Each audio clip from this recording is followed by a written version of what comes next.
താൽക്കാലിക VC നിയമനത്തിൽ പോര് തുടരുന്നതിനിടെ മന്ത്രിമാർ ഇന്ന് ഗവർണറുമായി കൂടിക്കാഴ്ച നടത്തും.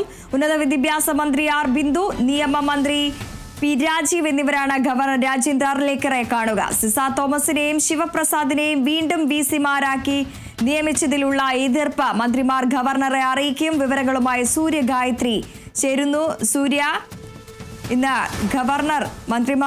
മന്ത്രിമാർ ഇന്ന് ഗവർണറുമായി കൂടിക്കാഴ്ച നടത്തും. ഈ പ്രധാനമായും ഉന്നയിക്കുന്ന കാര്യങ്ങൾ എന്തൊക്കെയാണ്? സർക്കാർ ഗവർണർ പോര് അത് അതിരൂക്ഷമായിട്ട് നിലനിൽക്കുന്ന സാഹചര്യത്തിലാണ് മന്ത്രിമാരായിട്ടുള്ള ആർ ബിന്ദുവും പി രാജീവും ഇന്ന് ഗവർണറെ കാണുന്നത്.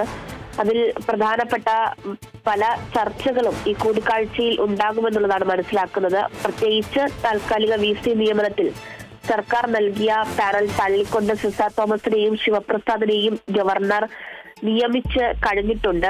സ്ഥിര VC നിയമനവുമായി ബന്ധപ്പെട്ടുള്ള നടപടികൾ രാജ്ഭവൻ ആരംഭിച്ചു എന്നുള്ളതാണ് മനസ്സിലാക്കുന്നത്. ഇതിന്റെ ഒക്കെ എതിർപ്പ് സർക്കാർ ഒരുപക്ഷെ ഗവർണറെ അറിയിക്കാനുള്ള സാധ്യതയുണ്ട്. കഴിഞ്ഞ ദിവസം മുഖ്യമന്ത്രി ഈ VC നിയമനവുമായി ബന്ധപ്പെട്ട് ഗവർണർക്ക് അയച്ച കത്തിന് ഇതുവരെയും മറുപടിയും രാജ്ഭവൻ നൽകാത്ത സാഹചര്യമാണുള്ളത്.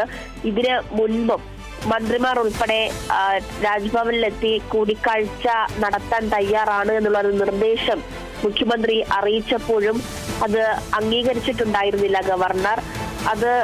അതിന് പിന്നാലെയാണ് താൽക്കാലിക VC-മാരായിട്ട് സിസ തോമസിനെയും ശിവപ്രസാദിനെയും ഈ കഴിഞ്ഞ ദിവസം ഗവർണർ നിയമിച്ചിട്ടുണ്ടായിരുന്നത്. അതിന്റെ അടുത്ത ദിവസം തന്നെ മുഖ്യമന്ത്രി ഗവർണർക്ക് കത്തയക്കുകയും ചെയ്തു. നിയമനം റദ്ദാക്കണമെന്നുള്ള ഒരു ആവശ്യം ഉന്നയിച്ചുകൊണ്ടാണ് കത്തയച്ചത്. അത് ഇതുവരെയും ഗവർണർ അംഗീകരിച്ചിട്ടില്ല എന്നുള്ളത് തന്നെയാണ് മറ്റൊരു പ്രധാനപ്പെട്ട കാര്യം. നിയമനം റദ്ദാക്കണമെന്ന് ആവശ്യപ്പെട്ട മുഖ്യമന്ത്രി അയച്ച കത്ത് അത് ഗവർണർ അംഗീകരിക്കാനുള്ള സാധ്യതയും നിലവിൽ കാണുന്നില്ല എന്നുള്ളത് തന്നെയാണ്. കാരണം അതിനു മുൻപൊക്കെ തന്നെ ഈ താൽക്കാലിക VC നിയമനത്തിൽ സർക്കാർ നൽകിയ പാനലിൽ ഒന്ന് നോക്കാൻ പോലും ഗവർണർ തയ്യാറാകാത്ത സാഹചര്യമാണ് ഉണ്ടായിരുന്നത്. സുപ്രീം കോടതി വിധി അനുസരിച്ചാണ് വിജ്ഞാപനമെന്നാണ് രാജ്ഭവൻ ഇപ്പോഴും നിലപാട് അറിയിച്ചിരിക്കുന്നത്. അതുകൊണ്ട് തന്നെ ചെയ്ത കാര്യത്തിൽ അല്ലെങ്കിൽ താൽക്കാലിക VC നിയമനത്തിൽ എടുത്ത നടപടിയിൽ ഒരു തെറ്റുമില്ല എന്ന കാര്യത്തിൽ ഇപ്പോഴും ഗവർണർ ഉറച്ചു നിൽക്കുക തന്നെ ചെയ്യുകയാണ്. ഗവർണറുടെ നടപടി നിയമപരമല്ലെന്നാണ് സർക്കാർ വ്യക്തമാക്കുന്നത്. അതിൽ വലിയ വിമർശനം സർക്കാർ ഉന്നയിക്കുന്നുണ്ട്. സാങ്കേതിക ഡിജിറ്റൽ സർവകലാശാല നിയമപ്രകാരമല്ല VC നിയമനം നടത്തിയിരിക്കുന്നത്. സുപ്രീം കോടതി വിധി വന്ന ശേഷവും അതിന്റെ അന്തസത്തയ്ക്കെതിരായ നടപടിയാണ് ഗവർണറിൽ നിന്നുണ്ടായതെന്നുള്ള വിമർശനമാണ് സർക്കാർ ഉയർത്തുന്നത്. നിയമന നടപടി സുപ്രീം കോടതി വിധിയുടെ ലംഘനമാണെന്നും ചാൻസലർ സർക്കാരുമായി യോജിച്ച് തീരുമാനമെടുക്കണമെന്നാണ് കോടതി വിധിയെന്നുമാണ് മുഖ്യമന്ത്രി ആ കത്തിൽ ചൂണ്ടിക്കാട്ടിയിട്ടുണ്ടായിരുന്നത്. റദ്ദ് ചെയ്യണമെന്നുള്ളൊരു ആവശ്യവും മുഖ്യമന്ത്രി ഉന്നയിച്ചിട്ടുണ്ടായിരുന്നു. പക്ഷെ അതൊന്നും തന്നെ ഇതുവരെയും അംഗീകരിക്കാത്ത സാഹചര്യമുണ്ട്. ഡിജിറ്റൽ K2 താൽക്കാലിക VC നിയമനം റദ്ദാക്കണമെന്ന മുഖ്യമന്ത്രിയുടെ കത്ത് ഇതുവരെയും ഗവർണർ അംഗീകരിക്കാത്ത സാഹചര്യത്തിൽ കൂടിയാണ് നിയമമന്ത്രിയും അതുപോലെ തന്നെ ഉന്നത വിദ്യാഭ്യാസ വകുപ്പ് മന്ത്രിയും ഗവർണറുമായിട്ട് കൂടിക്കാഴ്ച നടത്താൻ പോകുന്നത്. സുപ്രീം കോടതി വിധി അനുസരിച്ച് തനിക്ക് വിജ്ഞാപനം നടത്താം എന്നുള്ള ഗവർണർ നടപടി അതിൽ പൂർണ്ണ എതിർപ്പ് സർക്കാർ ഗവർണറുമായിട്ടുള്ള കൂടിക്കാഴ്ചയിൽ അറിയിക്കുമെന്നുള്ളതാണ് മനസ്സിലാക്കുന്നത്. ഏറ്റവും പ്രധാനപ്പെട്ട കാര്യം ഈ VC നിയമനവുമായി ബന്ധപ്പെട്ട കേസ് ഈ മാസം 13-ന് സുപ്രീം കോടതി വീണ്ടും പരിഗണിക്കുന്നുണ്ട്. ഈ ഘട്ടത്തിൽ സുപ്രീം കോടതിയുടെ ശ്രദ്ധയിൽ ഈ വിഷയം എത്തിക്കാനായിരിക്കും സർക്കാർ ശ്രമിക്കുക.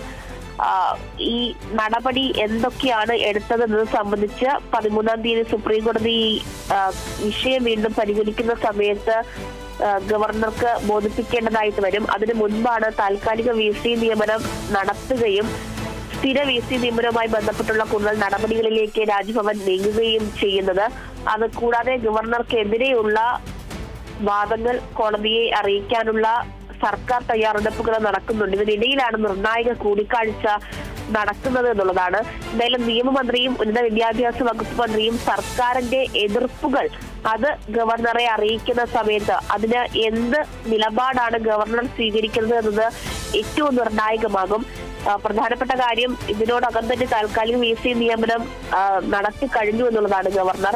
അതിനിടയിൽ ഈ മുഖ്യമന്ത്രി അയച്ച കത്തിന് ഉൾപ്പെടെ ഇതുവരെയും ഗവർണർ മറുപടിയും നൽകിയിട്ടില്ല. ഗവർണറുടെ ഭാഗത്തു നിന്ന് ഒരു അനുനയ നീക്കവും നടക്കാത്ത സാഹചര്യത്തിലാണ് സർക്കാരിന്റെ ഭാഗത്ത് നിന്ന് രണ്ട് പ്രധാനപ്പെട്ട നിയമമന്ത്രിയും ഉന്നത വിദ്യാഭ്യാസ വകുപ്പ് മന്ത്രിയും ഗവർണറെ കാണാൻ രാജ്ഭവനിൽ എത്തുകയും കൂടിക്കാഴ്ച നടത്തുകയും ചെയ്യുമെന്ന് അറിയിച്ചിട്ടുള്ളത്. സർക്കാരിന്റെ എതിർപ്പുകൾ അറിയിക്കുമെന്നുള്ള കാര്യമാണ് വ്യക്തമാക്കിയിരിക്കുന്നത്.